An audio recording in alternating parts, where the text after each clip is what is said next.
Bienvenue sur Africa 24 dans cette nouvelle édition du Non-Stop Info. Voici les titres de l'actualité. Accord de réconciliation pour la Libye, réuni le 17 décembre à Skirat au Maroc. Des représentants des deux parties rivales ont signé un accord pour mettre fin à l'instabilité du pays et à la progression du groupe djihadiste État islamique. Les manifestants appellent à la démission du président sud-africain Jacob Zuma après la nomination d'un nouveau ministre des Finances qui avait affolé les marchés. Des rassemblements ont eu lieu ce mercredi dans plusieurs villes du pays. Et puis Télécom au Gabon, le pays compte un peu plus de 2,7 millions d'abonnés à la téléphonie mobile et plus d'1 million d'abonnés Internet.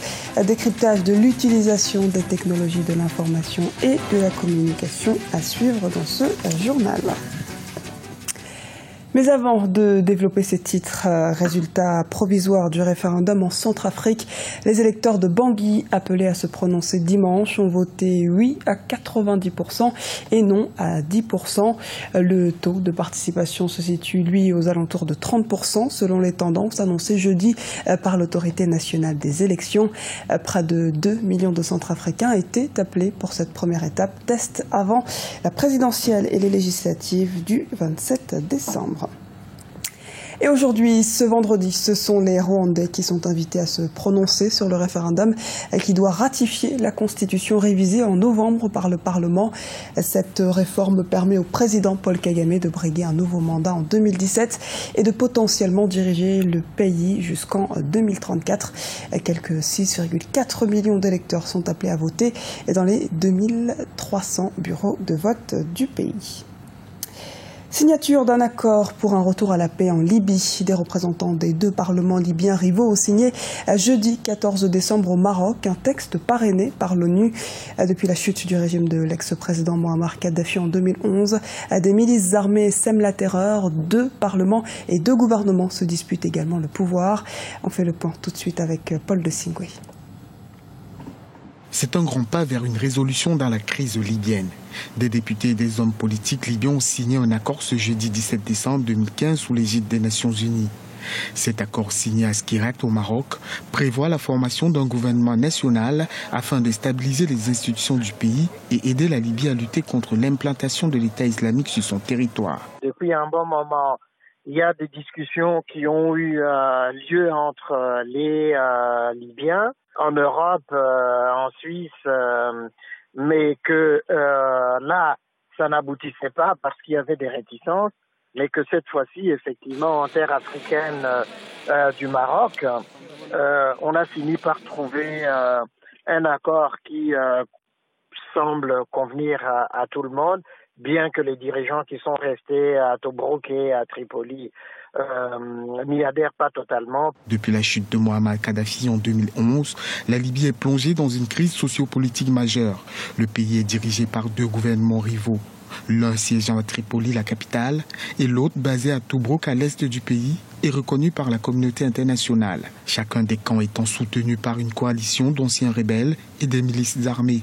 Cet accord-là qui est passé sous l'égide des Nations Unies comme au Maroc, déjà remis en question par les parlementaires et les dirigeants qui sont restés à Tripoli et à Tobrouk. Parce qu'ils voudraient, eux, un accord inter-libyen produit par les Libyens eux-mêmes.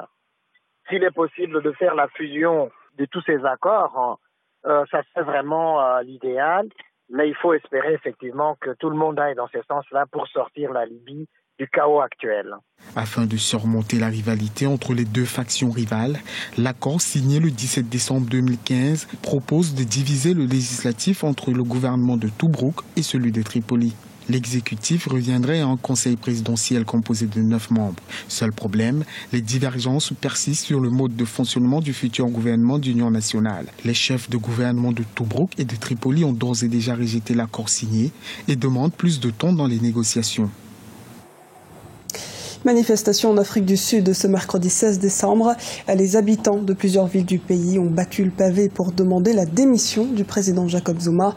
Pour les manifestants, le chef de l'État est accusé de privilégier ses intérêts personnels au détriment de ceux du pays. Les précisions d'Olivia Yéredobry.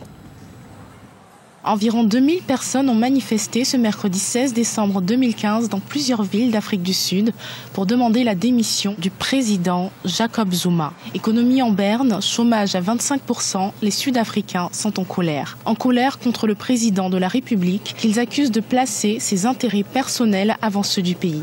Tout a commencé le 9 décembre 2015 lorsque le président sud-africain a décidé de remplacer le respecté ministre des Finances, Nalna Nene, par un de ses proches inexpérimentés, David Van Rooyen. 4 jours plus tard, ce dernier était à son tour limogé et substitué par Pravin Gordhan, qui fut ministre des Finances de 2009 à 2014. Ces multiples remaniements avaient causé la chute momentanée de la monnaie nationale, le rand et mise à mal la cote de popularité du président Jacob Zuma, déjà ébranlé par des scandales de corruption.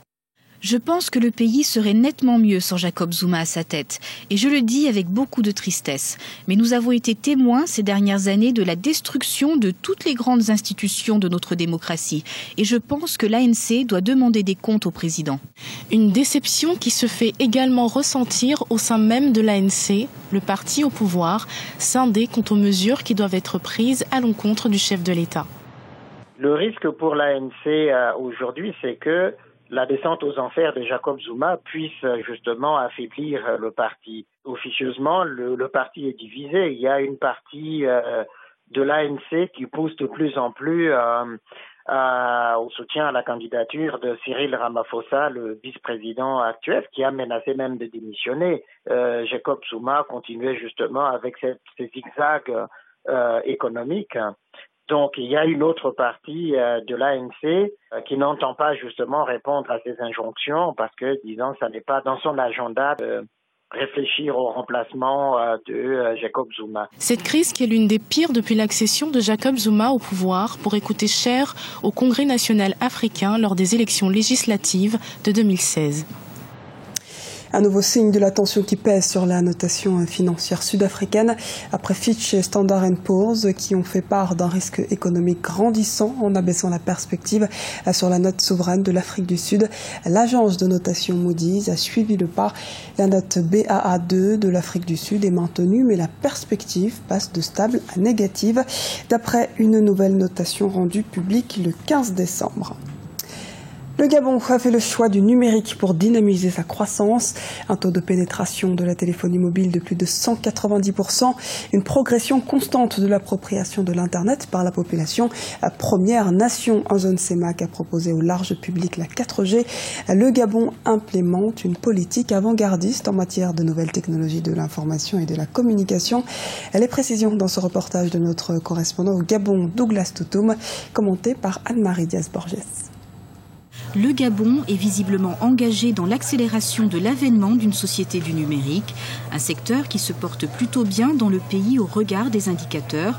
Plus de 12 000 employés directs ou indirects avec un chiffre d'affaires de près de 293 milliards de francs CFA, représentant 5% du PIB national.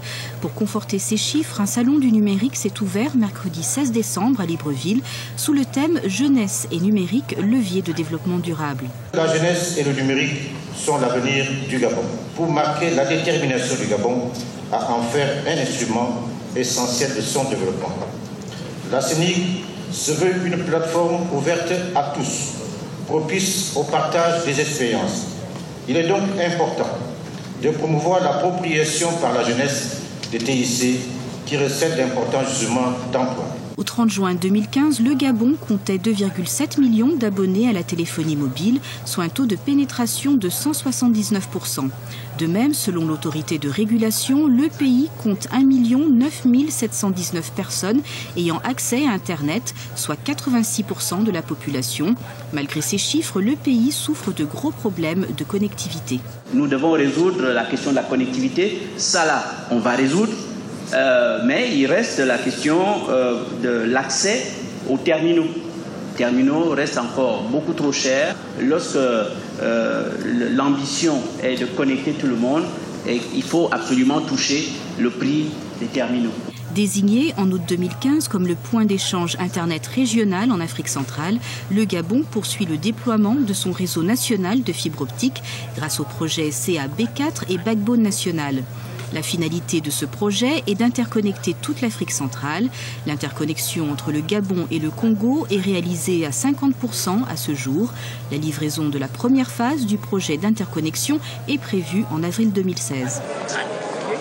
Nous restons au Gabon cette fois pour une découverte culturelle. Urban FM, la première radio dédiée à la culture urbaine, veut bousculer les codes. Didier Dafreshman est à l'origine de cette initiative. Son portrait nous est proposé par Serge Kofi, envoyé spécial au Gabon.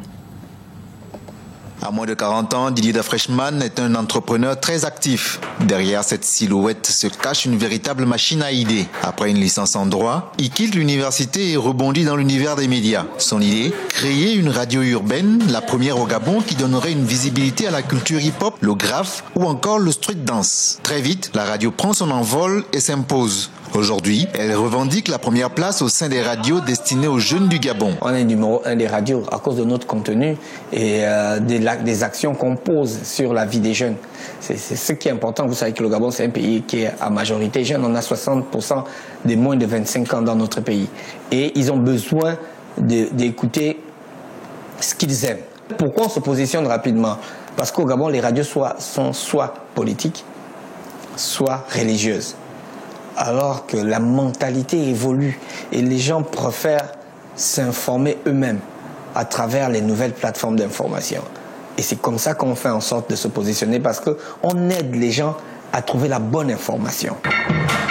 En 5 ans, la radio est devenue un fleuron du paysage audiovisuel gabonais. Un passage obligé pour la promotion des artistes émergents. Chaque jour, à travers ses contenus, la radio introduit de nouvelles sources de créativité tout en rendant hommage aux anciennes tendances dont les valeurs sont essentielles. Urban FM est devenu un point de rencontre des disciplines de la culture urbaine, mais aussi des professionnels et anonymes passionnés. La première chose qu'on a faite à Urban FM, c'est de faire confiance aux jeunes. La deuxième chose qu'on a faite, c'est de nous entourer de personnes passionnées en fait. Parce que comme vous avez certainement rencontré Didier, le patron, c'est parti d'un rêve et d'une passion en fait. Et donc on s'entoure de personnes qui sont à la fois des rêveurs, mais aussi des passionnés. C'est le mélange rêve et passion qui donne le dynamisme. Parce que quelqu'un qui rêve et qui est passionné parce qu'il fait, a tout le temps envie de travailler, il ne se fatigue pas, il innove. La radio est aussi une entreprise qui rapporte. Avec 25 employés, Didier Dafresh ne compte pas s'arrêter là. Sûr de son dynamisme, il affirme mettre sur pied une télévision urbaine très prochainement. C'était le journal de la rédaction. Merci de nous avoir suivis. Retrouvez dans un instant une nouvelle édition du Non-Stop Info sur Africa 24.